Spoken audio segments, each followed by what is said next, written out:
السلام علیکم ورحمۃ اللہ وبرکاتہ۔ سامعین، آج کی اس مجلس میں ہم آپ کو تیسرے پارے کے مختصر الفاظ میں خلاصہ پیش کرنے جا رہے ہیں۔ اس پارے میں دو حصے ہیں۔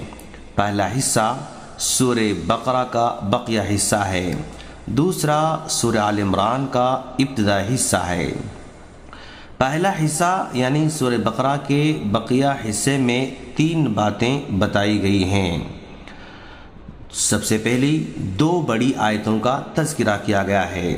ایک آیت الکرسی ہے جو فضیلت میں سب سے بڑی ہے، اور اس آیت میں اللہ تبارک و تعالی کا 17 مرتبہ ذکر آیا ہے۔ دوسری آیت مدائنہ کہلاتی ہے، جو مقدار میں پورے قرآن میں سب سے بڑی آیت ہے، اور اس میں تجارت اور قرض کے احکامات بیان کیے گئے ہیں۔ دوسری بات 2 نبیوں کا تذکرہ کیا گیا ہے۔ ایک حضرت ابراہیم علیہ السلام کا نمرود سے مباحثہ یعنی ڈیبیٹ بیان کیا گیا ہے، اور ابراہیم علیہ السلام کا اللہ سے مردوں کو کیسے زندہ کرتا ہے دیکھنے کی خواہش بتائی گئی ہے۔ دوسرے حضرت عزیر علیہ السلام کا واقعہ بیان کیا گیا ہے، جس میں انہوں نے ایک بستی والوں کے پاس گزرتے ہوئے کہا تھا کہ ان بستی والوں کو اللہ کیسے زندہ کرے گا۔ اللہ نے حضرت عزیر علیہ السلام کو موت دی، اور اللہ تعالیٰ نے 100 سال تک موت دے کر پھر زندہ کیا، جن کا کھانا محفوظ تھا اور ان کا گدھا سڑ چکا تھا۔ اللہ تعالیٰ نے ان کے سامنے گدھے کو زندہ کر کے بتایا۔ تیسری بات صدقہ اور سود کے بارے میں بتائی گئی ہے۔ بتایا گیا کہ بظاہر صدقے سے مال کم ہوتا ہوا نظر آتا ہے اور سود سے بڑھتا ہوا نظر آتا ہے۔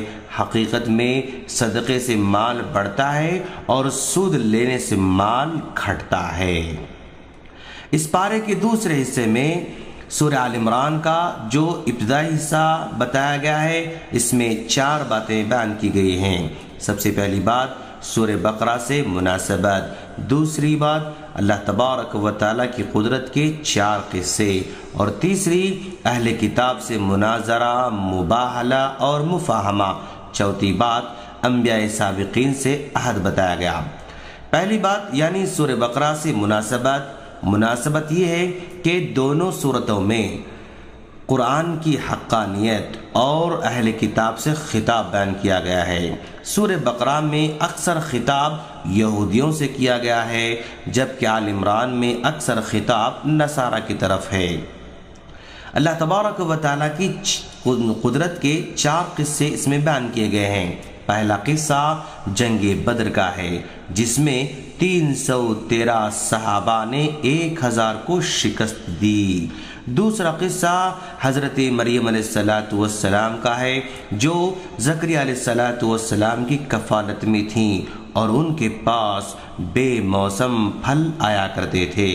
تیسرا حضرت زکریا علیہ السلام کو بڑھاپے میں اولاد کا عطا کرنے کا تذکرہ کیا گیا ہے، اور چوتھا قصہ حضرت عیسیٰ علیہ السلام کا بغیر باپ کے پیدا ہونے، بچپن میں باتیں کرنے اور زندہ آسمان پر اٹھائے جانے کا تذکرہ کیا گیا ہے۔ اور اس سورے میں مناظرہ، مباہلہ اور مفاہمہ بھی بیان کیا گیا ہے۔